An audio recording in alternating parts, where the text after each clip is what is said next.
Pilkhana tragedy বর্বর হত্যাকাণ্ডের দায় জাতীয় নেতা শহীদ তাজউদ্দিন আহমেদের ছেলে সোহেল তাজ গ্রেফতার করেছে মিরপুর মডেল থানা পুলিশ।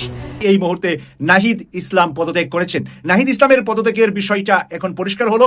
কিছুক্ষণ আগেই আমাদের বৈষম্য বিরোধী ছাত্র আন্দোলন থেকে উপদেষ্টা পদে মনোনীত হওয়া নাহিদ পদত্যাগ করেছেন। পিলখানা হত্যাকাণ্ডের বিচারিক প্রক্রিয়াকে নষ্ট না করার জন্য আহ্বান জানিয়েছেন ওয়াকারুজ্জামান। তিনি রাওয়া ক্লাবের হেলমেট হলে আয়োজিত এক অনুষ্ঠানে আহ্বান জানান। তিনি এভাবে বলেন যে আজকে একটা বেদনা বিধুর দিবস। 2009 সালের 25 ফেব্রুয়ারি আমরা এই 27 জন চৌকস সেনা অফিসার এবং শুধু তাই নয়, তাদের কিছু পরিবারবর্গের সদস্যদের আমরা হারিয়েছি। প্রধান জেনারেল ওয়াকারুজ্জামান একটি হুঙ্কার দিয়েছেন আজকে, যেই হুঙ্কারটির কারণে রাজনীতিবিদরা যেন সতর্ক হয়ে যান, কারণ রাজনীতিবিদদের কারণে দেশে যে অরাজকতা সৃষ্টি হয়েছে সেই অরাজকতার উপরে উনি শেষবারের মতন শক্তভাবে কথা বলেছেন। উনি সতর্ক করে দিয়েছেন দেশবাসীকে এবং রাজনীতিবিদদেরকে। সেনা প্রধান হিসাবে এই ভঙ্গিতে কথাটা আমার কাছে খুব ভালো লাগছে। একটা মানে কি বলা যায়, পার্সোনালিটি শো আপ হয়েছে। জেনারেল ওয়াকারুজ্জামান এতদিন যারা ওনাকে খুব নরম মনে করছিলেন আর কথায় কথায় গালাগালি করছিলেন, সামনের দিনে সবার কপালে শনি আসতে যাচ্ছে। বর্তমান সময়ে বহুল আলোচিত সমালোচিত একটি নাম সোহেল তাজ। কখনো আওয়ামী লীগকে নিয়ে বিস্ফোরক মন্তব্য করে, আবার কখনো নিজের ব্যক্তিগত নানা ইস্যুতে কথা বলে হন খবরের শিরোনাম। যে সমস্ত সদস্য শাস্তি পেয়েছে তারা শাস্তি পাওয়ার যোগ্য। এখানে কোনো রাজনৈতিক নেতৃবৃন্দ এর মধ্যে উপস্থিত ছিল কিনা, ইনভলভ ছিল কিনা, বাইরের কোনো শক্তি এর মধ্যে ইনভলভ ছিল কিনা। 25 ফেব্রুয়ারি সন্ধ্যা 7টা কিংবা 8টা বাংলাদেশে একটা বড় ঝাঁকুনি আসছে, ভূমিকম্প হতে যাচ্ছে। আর সেই ভূমিকম্পটি নিয়ে আসবে কে এবার? আমাদের প্রবাসী সাংবাদিক ইলিয়াস হোসেন। তিনি বিডিআর পিলখানা নিয়ে এমন একটি সংবাদ তৈরি করেছেন যেটা বাংলাদেশের ইতিহাসে সবচেয়ে বড় অঘটন হতে যাচ্ছে। বারবার খুকু তুমি খেয়ে যাও ধান, এবার খুকু তোমার বাঁধিব পরাণ। ঠিক এই প্রবাদের মতোই দেশের প্রতিটি কোণা থেকে ধরা হবে অপকর্মের পেছনের নায়কদের। আর এটি বাস্তবায়নে স্বরাষ্ট্র মন্ত্রণালয় চালু করেছে অপারেশন ডেভিল হান্ট। হাসিনার আমলে রাজনৈতিক দলগুলোর কিছু কই নাই সঙ্গত কারণে, কিন্তু এরা যে কতখানি ফাউল তো বাংলাদেশের জনগণ জানে। 1972 কোনো রাজনৈতিক দল আন্দোলন করেছিল, করে নাই। 1971 25 মার্চের পর রাজনৈতিক দল কিছু করেছে, করে নাই, পলাইছে। এমনকি মুক্তিযুদ্ধ করেছে, করে নাই। কলকাতায় থিয়েটার রোডে মাল খেয়ে টাল হয়ে পড়ে থাকতো। আর শোনা গেছে ছাত্রলীগ যুবলীগ দিয়ে মুজিব বাহিনী বানিয়েছিল, সেটা যুদ্ধই করে নাই। যুদ্ধ করছে East Bengal regiment, EPR, police, sector কমান্ডারেরা। দর্শক আসসালামু আলাইকুম। বাংলাদেশের রাজনৈতিক প্রেক্ষাপট বা রাজনৈতিক পরিস্থিতির উপর বিশ্লেষণ করে আপনাদের সামনে কিছু গুরুত্বপূর্ণ ভিডিও ফুটেজ নিয়ে হাজির হয়েছি। এমনকি দর্শক, আমি আশা করছি যারা ভিডিওটি অন করেছেন তারা ভিডিওটি না টেনে সম্পূর্ণ মনোযোগ সহকারে দেখবেন, তাহলে এই ভিডিওর মূল রহস্য বা আসল ঘটনাগুলো জানতে বা বুঝতে পারবেন। তো প্রিয় দর্শক, আমি আর বেশি কথা বাড়াবো না, চলুন দেখে আসি আজকের সেই কাঙ্ক্ষিত ভিডিওগুলো। তবে তার আগে বলি, যারা এখনও চ্যানেলটি সাবস্ক্রাইব করেননি তারা সাবস্ক্রাইব করে পাশে থাকা বেল আইকনটি বাজিয়ে দিবেন। আর যারা ইতিমধ্যে সাবস্ক্রাইব করে রেখেছেন তাদেরকে অসংখ্য ধন্যবাদ। তো চলুন দর্শক, একটা লাইক দিয়ে আমরা ধারাবাহিকভাবে সকল ভিডিওর বিস্তারিত আলোচনা দেখে আসি। আলোচিত সমালোচিত একটি নাম সোহেল তাজ। কখনো আওয়ামী লীগকে নিয়ে বিস্ফোরক মন্তব্য করে, আবার কখনো নিজের ব্যক্তিগত নানা ইস্যুতে কথা বলে হন খবরের শিরোনাম। কিছুদিন আগে 55 বছর বয়সে আবারও বিয়ের পিঁড়িতে বসে রীতিমতো তোলপাড় ফেলে দিয়েছিলেন সাবেক এই স্বরাষ্ট্র প্রতিমন্ত্রী। এবার তার বিরুদ্ধেই গুরুতর অভিযোগ তুলে বেশ কিছু চাঞ্চল্যকর তথ্য দিয়েছেন প্রবাসী সাংবাদিক ইলিয়াস হোসেন। কি সেই তথ্য জানাচ্ছেন সহকর্মী শাহাদাত রিফাত। মনমতাকে ফোন করলাম, সাহারা খাতুন। উনি আমাকে বললেন, বাবা এটা তো আপা দেখছেন। আমি থামি নাই, আমি প্রাইম মিনিস্টারকে কল করছি, ওনাকে একই কথা বলেছি। উনি আমাকে বললেন, তুমি আমেরিকায় বসে বসে বেশি বুঝো না, আমি দেখতেছি। ছাত্র জনতার আন্দোলনের মুখে শেখ হাসিনা সরকার পতনের পর থেকে আবারও আলোচনায় পিলখানার বিডিআর বিদ্রোহ। বিভিন্ন মহল থেকে অভিযোগ উঠে বিডিআর হত্যাকাণ্ডের সাথে জড়িত ছিলেন তৎকালীন স্বরাষ্ট্র প্রতিমন্ত্রী সোহেল তাজ। এই তদন্ত আদালত প্রয়োজন হলে পুনর্গঠিত করে সম্পূর্ণ তথ্য বের করে এবং কারা এর সাথে জড়িত দেশে এবং বাহিরে তার নির্ণয় সক্ষম হবেন। পিলখানা ট্র্যাজেডি বর্বর হত্যাকাণ্ডের দায় জাতীয় নেতা শহীদ তাজউদ্দিন আহমেদের ছেলে সোহেল তাজ গ্রেফতার করেছে মিরপুর মডেল থানা পুলিশ। গোপন সংবাদের ভিত্তিতে মিরপুর 6 নম্বর এলাকায় তার বোনের বাসা থেকে আটক হন তিনি। এদিকে এই হত্যাকাণ্ডের জন্য বিডিআর জওয়ানদেরকে দায়ী করছে প্রসিকিউশন। এই অপারেশনটা পরিচালনা করছে হচ্ছে তাপস এবং সোহেল তাজ। আপনারা মনে করতে পারেন যে সোহেল তাজ হঠাৎ করে হুজুর হয়ে বিদেশ চলে গেছে, তাই না। সে মনে করছে এই সিচুয়েশনটা সরকার কন্টেইন করতে পারবে না, সো আগেই ভাগছে সে, এখন কন্টেইন করছে, এখন আবার ফেরত আসছে।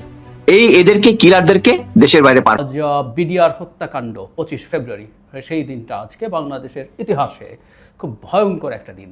সেই দিনটাকে সামনে রেখে জনাব ওয়াকার কয়েকটা কথা বলেছেন, সেটা আমাদের আসলে এই হত্যাকাণ্ডকে ঘিরে আমাদের জল্পনা কল্পনা, আমাদের বিভিন্ন রকম অবস্থান, সেগুলো নিয়ে এক ধরনের জবাব আমরা বলতে পারি।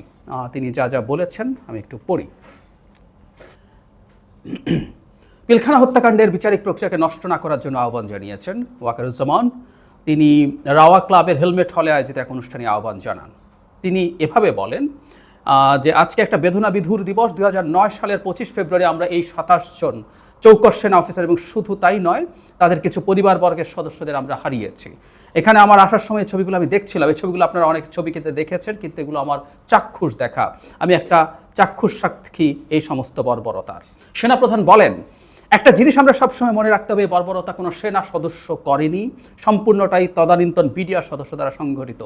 Full stop. এটাই খুব আলোচিত হয়েছে। তিনি সেনাপ্রধান জেনারেল ওয়াকারুজ্জামান একটি হুঙ্কার দিয়েছেন আজকে, যেই হুঙ্কারটির কারণে রাজনীতিবিদরা যেন সতর্ক হয়ে যান, কারণ রাজনীতিবিদদের কারণে দেশে যে অরাজকতা সৃষ্টি হয়েছে, সেই অরাজকতার উপরে উনি শেষবারের মতন শক্তভাবে কথা বলেছেন। উনি সতর্ক করে দিয়েছেন দেশবাসীকে এবং রাজনীতিবিদদেরকে। আমরা প্রথমে ওনার অডিওটা শুনব, তারপরে আমি একটু বিশ্লেষণ করব এই বিষয়ের উপরে। মাত্র কিছুক্ষণ আগেই আমাদের বৈষম্য বিরোধী ছাত্র আন্দোলন থেকে উপদেষ্টা পদে মনোনীত হওয়া নাহিদ পদত্যাগ করেছেন। তো তার পদত্যাগ করার পর তার বেশ কিছু ছবি ভাইরাল হয়েছে, পাশাপাশি ডক্টর ইউনূসের সাথে সেই আলিঙ্গন করা বিশেষ মুহূর্ত দেখে অনেকেই কান্নাও করেছেন, অনেকেই খুশিও হয়েছেন। আবার পদত্যাগের পর তিনি যে বক্তব্য দিয়েছেন, সেই বক্তব্যটাকে ঘিরেও পজিটিভ নেগেটিভ নানান বক্তব্য আছে। তবে আমরা জানি যে তিনি একটা দলের প্রধান হবার জন্য পদত্যাগ করেছেন। তো দলের প্রধান মানে কি? আগামী দিনের প্রধানমন্ত্রী পদে যাওয়ার জন্যই তিনি পদত্যাগ করেছেন। কারণ ছাত্রদের যে রাজনৈতিক দলটা 28 তারিখ ঘোষণা হবে, সেই দলটার প্রধান কিন্তু নাহিদ।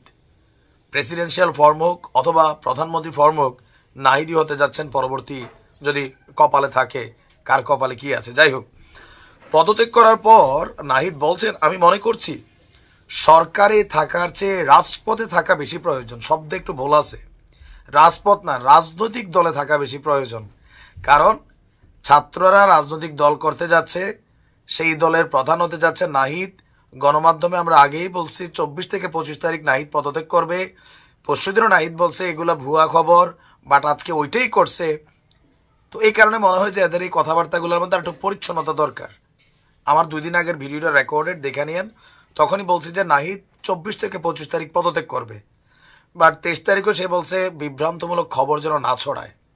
আচ্ছা, তো রাজপথে থাকা বেশি প্রয়োজন, রাজপথে না, রাজনৈতিক দলের প্রধান পদে থাকা বেশি প্রয়োজন, সেই জন্য তিনি পদত্যাগ করেছেন, এটা আমরা বুঝি। বাট তার বক্তব্য রাজপথে থাকা বেশি প্রয়োজন, তাই পদত্যাগ করেছে। পদত্যাগ মুহূর্তে নাহিদ ইসলাম পদত্যাগ করেছেন। নাহিদ ইসলামের পদত্যাগের বিষয়টা এখন পরিষ্কার হলো। এতদিন পর্যন্ত বিভিন্ন ধরনের সোশ্যাল মিডিয়া এবং মেইনস্ট্রিম মিডিয়াতে কথা হচ্ছিল যে নাহিদ ইসলাম আসলে পদত্যাগ করে উনি রাজনীতির মাঠে এসে কতটুকু ভালো করবেন, কতটুকু খারাপ করবেন, এই বিষয় নিয়ে এখন সরাসরি আমরা নাহিদ ইসলামের কাছে চলে যাচ্ছি। নাহিদ ইসলাম সাংবাদিকদের সামনে কথা বলেছেন, বাংলাদেশ থেকে আমরা ওনার কথাটা আপনাদের সামনে তুলে ধরছি। আসসালামু আলাইকুম। আজ দুপুর 1টার সময় আমাদের প্রধান উপদেষ্টা কার্যালয় যমুনাতে আমাদের উপদেষ্টা পরিষদের একটা অনানুষ্ঠানিক বৈঠক ছিল, এবং এই বৈঠকে আমি আমার একটা ব্যক্তিগত বিষয় আলোচনা করেছি এবং আলোচনা সাপেক্ষে আমি প্রধান উপদেষ্টা বরাবর আমার পদত্যাগপত্র জমা দিয়েছি। আমার যে 2টি মন্ত্রণালয় ছিল, তথ্য ও সম্প্রচার এবং ডাক, টেলিযোগাযোগ এবং তথ্য প্রযুক্তি, 2টি মন্ত্রণালয়ের দায়িত্ব থেকে আমি ইস্তফা দিয়েছি। এছাড়াও এই জুলাই ফাউন্ডেশন, জুলাই শহীদ স্মৃতি ফাউন্ডেশন সহ সরকারের যে সকল কমিটিতে আমি ছিলাম, এই সকল কমিটি থেকে আমি একই সাথে ইস্তফা আমার হচ্ছে। মূলত গণ অভ্যুত্থানের প্রেক্ষিতে 8ই আগস্ট আমরা গণ অভ্যুত্থানের প্রতিনিধি হিসেবে প্রথমে 2 জন এবং পরবর্তীতে আরও 3 জন অন্তর্বর্তী সরকারে দায়িত্ব নেই অন্যান্য উপদেষ্টাবৃন্দের সাথে। তখন দেশের জাতীয় নিরাপত্তা এবং গণঅভ্যুত্থানের আকাঙ্ক্ষা বাস্তবায়নের লক্ষ্যে আমাদের সেই সময় দায়িত্ব গ্রহণ করাটা আমাদের কাছে মনে হয়েছিল যৌক্তিক।